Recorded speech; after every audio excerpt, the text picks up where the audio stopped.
Inscription des étudiants internationaux, l'UQAC anticipe une crise.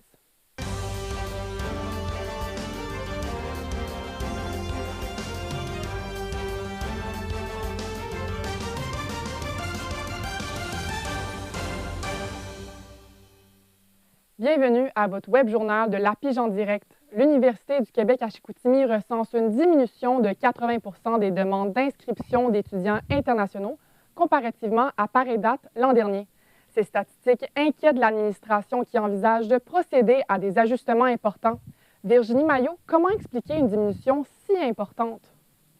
Eh bien, justement, selon l'administration, en fait, il y a plusieurs raisons qui sont possibles. C'est difficile de mettre le doigt sur une en particulier, mais attention, ce déficit du nombre d'inscriptions pour l'automne prochain, c'est pas définitif. C'est une estimation avec les chiffres qu'ils ont en ce moment comparé à l'année passée. Et souvent, ce qui arrive, c'est qu'il y a des permis qui sont octroyés à la dernière minute pour certains étudiants étrangers. Et donc, c'est appelé à changer. Selon la directrice du service des communications, c'est un phénomène qui n'est pas seulement vu ici en région, mais également dans le reste du Québec et du Canada.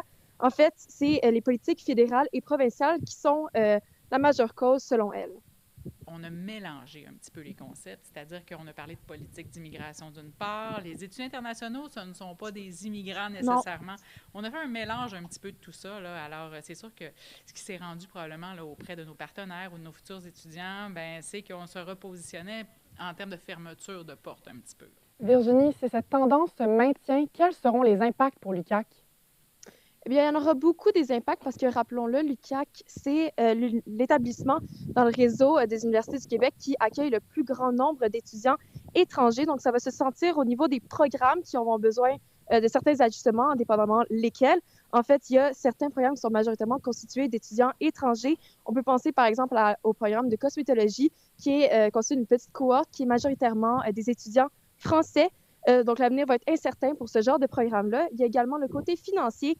L'UQAC qui est déjà en déficit, c'est une période qui est assez instable financièrement. Marie-Caroline Laflamme explique qu'il travaille avec un comité de budget qui est composé de membres de la communauté universitaire pour minimiser les conséquences. On va regarder différents scénarios, puis on va voir comment est-ce qu'on peut faire face à la situation. Maintenant, on se dit aussi qu'à l'impossible, nul n'est tenu, là. Alors, il y a on peut faire de l'optimisation nécessairement, on peut sans doute aller chercher des économies, on peut trouver des façons d'aller faire des revenus supplémentaires aussi en offrant, par exemple, d'autres types de formation continue, des trucs comme ça. Mais est-ce qu'on serait capable d'éponger un énorme... Tu sais, jusqu'où est-ce qu'on est capable d'éponger un déficit, en fait? Là? C'est la question qu'on va se poser ensemble. l'UQAC compte mettre l'accent sur le recrutement d'étudiants, de potentiels étudiants dans le reste du Québec ainsi que dans la francophonie canadienne. Merci, Virginie. L'Université du Québec à Chicoutimi tend la main à plus de 60 entreprises à travers le Québec pour son 45e Salon de l'emploi qui avait lieu aujourd'hui. Chaque année, l'événement permet aux étudiants de se trouver un lieu de stage ou un emploi permanent dans la province. Notre journaliste Édouard Bérubé s'est rendu sur place pour discuter avec les participants. Édouard Bérubé, l'événement est très populaire auprès des entreprises.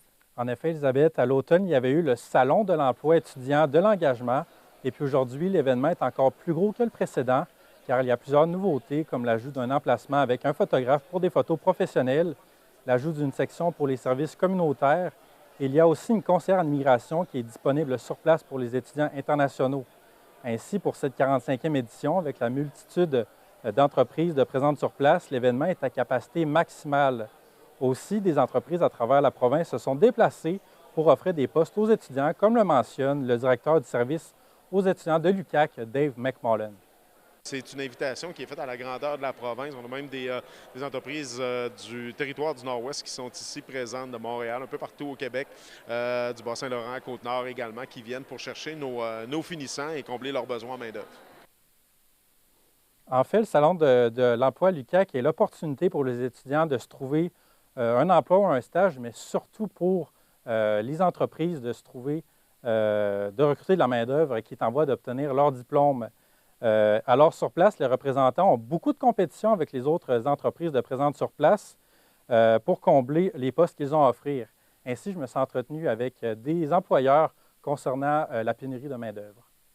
Bien, c'est sûr qu'avec la pénurie de main-d'œuvre, donc on est toujours à la recherche là, de postes en journalier, en ingénierie. La grosse source d'embauche qu'on a à l'interne, c'est vraiment via les finissants. Fait que nous autres, la formule marche très bien depuis plusieurs années. On offre des stages intéressants. Mais si on pourrait aller chercher combler une dizaine de postes, on serait vraiment heureux. Il y a beaucoup de la main-d'œuvre, la relève qui est présente, puis on souhaite aller la chercher également, là, puisqu'on est toujours en recherche là, de personnes pour venir travailler chez nous. Donc, avec des bons salaires, des bons avantages sociaux. Fait qu'on n'a pas de misère ici au Saguenay à se trouver de la main-d'œuvre. La main-d'œuvre est plus criante au niveau du lac Saint-Jean. Les organisateurs préparent déjà pour l'an prochain. Et puis également, compte tenu de la grande popularité de cette année, les organisateurs prévoient peut-être de faire l'événement sur 2 jours pour la prochaine édition. Merci, Édouard. Québec octroie 510 000 à l'organisme régional de promotion des exportations du Saguenay-Lac-Saint-Jean, CERDEX International. Cet argent sera investi pour aider les entreprises de la région à trouver de nouveaux marchés d'exportation. La ministre responsable de la région du Saguenay-Lac-Saint-Jean, André Laforêt, a mentionné que les entreprises de la région ont tout le potentiel pour réussir sur les marchés étrangers. Elle les invite à franchir le pas.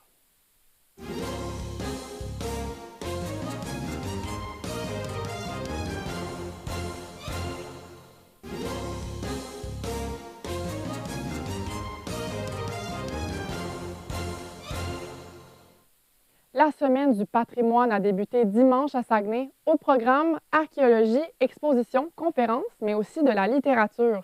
Notre journaliste Raphaël Savary s'est d'ailleurs rendu à la bibliothèque de Chicoutimi ce midi pour la première activité organisée. Raphaël, quel lien existe-t-il entre le patrimoine et la littérature? Eh bien, ce n'est pas pour rien que la majorité des événements ont été prévus dans des bibliothèques cette année. Pas besoin d'aller jusqu'au manuel d'histoire pour lire à propos du patrimoine. Il y en a dans la plupart de nos livres et ça, on s'en rend compte dès qu'on va dans les allées des bibliothèques car tous les livres, du moins la majorité, ont un ancrage, qu'il soit géographique, historique ou tout simplement sur des coutumes sociales précises et c'est ça qui inspire les auteurs. Mais on le sait aussi, il y a un lien étroit entre littérature et patrimoine car les chercheurs historiques passent constamment leur temps à lire des archives comme l'explique l'autrice du livre présenté ce midi, Au temps du bois debout. Nous, dans le domaine historique, on est habitué de se prêter aux livres, donc de lire des livres, de beaucoup lire papier. Je pense qu'on a cette flamme-là qui nous habite sans qu'on le veuille nécessairement. Puis je pense que justement, l'ouvrage, il se prête bien aussi à cette diffusion-là, en fait, là, vraiment au public, puis du patrimoine aussi, en effet. Au-delà du simple roman historique, Marianne Fortin l'explique, le but de ces livres est de vulgariser d'anciens récits plus simplement pour le public. Je suis moi-même auteure et demain, j'ai mon lancement justement dans la semaine du patrimoine et je lance un roman historique. Donc, c'est une fiction, mais évidemment, avec tout l'historique qui est à l'intérieur, tout le patrimoine, mais ça permet d'aller rejoindre des jeunes, d'aller rejoindre des gens qui ne liraient pas nécessairement des livres ou des briques.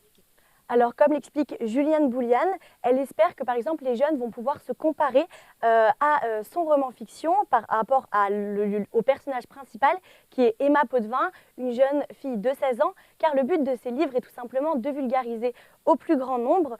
Et on l'a vu, ça a marché, car ce midi, ils étaient une quinzaine de personnes entre 20 et 60 ans à venir rencontrer Marianne Fortin et son collègue Maxime Fleury, car tous ces livres, c'est tout simplement un bon moyen de parler du patrimoine, même les livres les plus modernes, comme par exemple les livres de fiction qui sont très populaires aujourd'hui.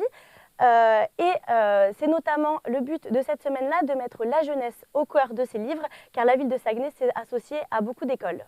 Merci Raphaël. L'Acadie est en deuil. La plus grande voix de la francophonie acadienne s'est éteinte. Antonine Maillet, célèbre pour sa pièce de théâtre La Sagouine, est décédée dans la nuit du 17 février. L'écrivaine, âgée de 95 ans, était la seule Canadienne à avoir remporté le prestigieux prix Concours en 1979 pour son roman Pélagie la Charrette. La communauté acadienne du Saguenay-Lac-Saint-Jean se dit fière d'avoir été représentée par l'histoire par Antonine Maillet. Une grande figure, non seulement du monde littéraire, mais de l'ensemble du monde acadien, on va dire. Donc moi, je dirais que dans la diaspora, à travers le monde, des Acadiens qui sont présents un peu partout, c'est une grande perte parce qu'évidemment, comme toute personne On a une fin, mais en même temps, elle laisse un leg vraiment important. Le Saguenay-Lac-Saint-Jean figure en 3e position dans le classement des régions au Québec les plus performantes en 2024 concernant le nombre de donneurs d'organes. C'est ce qu'a annoncé Transplant Québec en précisant qu'il y a 17,3 donneurs par 100 000 habitants dans la région. Montréal occupe le premier rang, suivi de la capitale nationale. Après 2 tempêtes hivernales successives qui ont balayé la province, le Saguenay-Lac-Saint-Jean reprend son souffle. Olivia Kerr, maintenant que la situation s'est calmée, il y a quoi se réjouir pour les amateurs de plein air? Effectivement, alors que certains habitants continuent de dégager leurs allées ou encore de déneiger les toits et leurs voitures, la stabilisation de la situation semble être une bonne nouvelle pour beaucoup, et notamment pour les professionnels du tourisme et les amateurs de sports d'hiver. Et avec la semaine de relâche qui s'en vient, les conditions semblent être idéales, laissant présager une excellente saison. Toutefois, la tempête a laissé des traces. J'ai pu m'entretenir avec le directeur général du centre de plein air, le Norvégien, qui m'a expliqué qu'ils avaient dû fermer le domaine hier pour des raisons sécuritaires. Il était impossible d'accueillir les visiteurs. Ce matin, certains sentiers étaient encore impraticables et les équipes travaillaient d'arrache-pied en fait pour remettre les infrastructures en état et pour permettre une réouverture la plus rapide. Justement, est-ce qu'on peut espérer une meilleure saison que l'an dernier?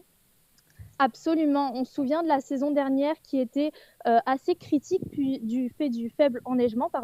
Les conditions semblent être optimales cette année pour profiter pleinement du ski de fond, ski alpin ou encore de la raquette. Ah oui, absolument. C'est sûr certain que ce genre de précipitation-là nous aide énormément à étirer notre saison. Si on compare l'année dernière, on avait eu beaucoup de difficultés à cause de la température chaude et peu de précipitations. Cette année, ce genre de précipitation-là va nous aider énormément à prolonger notre saison. Donc la semaine de relâche devrait être très intéressante à avoir. Ce matin, ils étaient peu nombreux sur les pistes. Seuls les plus courageux et les habitués ont enfilé leur ski pour profiter de la poudreuse. C'est notamment le cas de Yannick qui est cette semaine au Saguenay et qui était ravi des conditions météorologiques. Oui, vraiment. Les pistes sont encore un peu enneigées, mais c'est ce qu'on veut. On veut de la neige, puis honnêtement, peu importe sa forme, tant qu'on peut jouer dedans. Ce regain d'optimisme concerne également le secteur de l'hôtellerie puisqu'il y aurait une hausse des réservations concernant la semaine de relâche. Et les boutiques spécialisées en équipement de sport d'hiver ainsi que les restaurants pourraient bien profiter de retombées économiques importantes. Merci Olivia.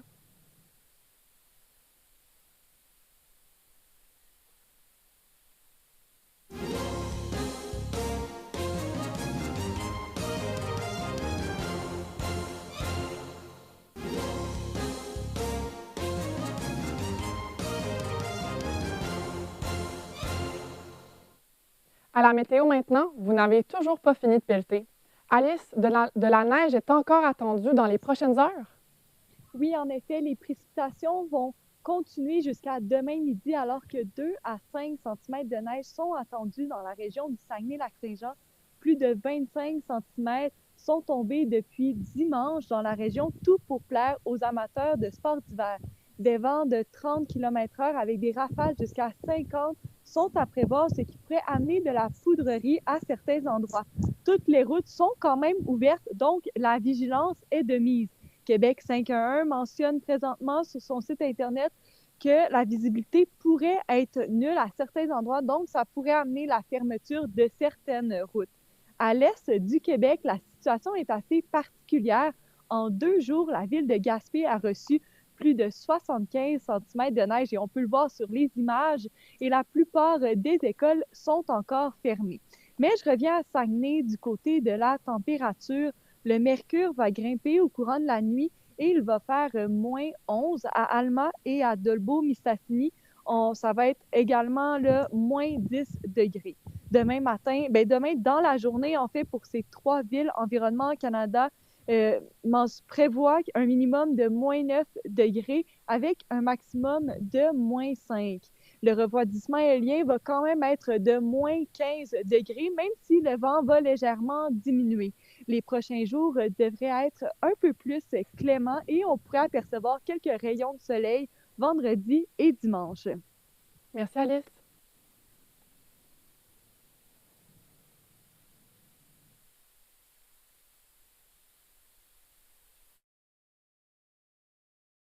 Sur la page YouTube de La Pige, vous pouvez également nous écouter sur les ondes de 88.1. Merci d'avoir été avec nous. Bonne soirée.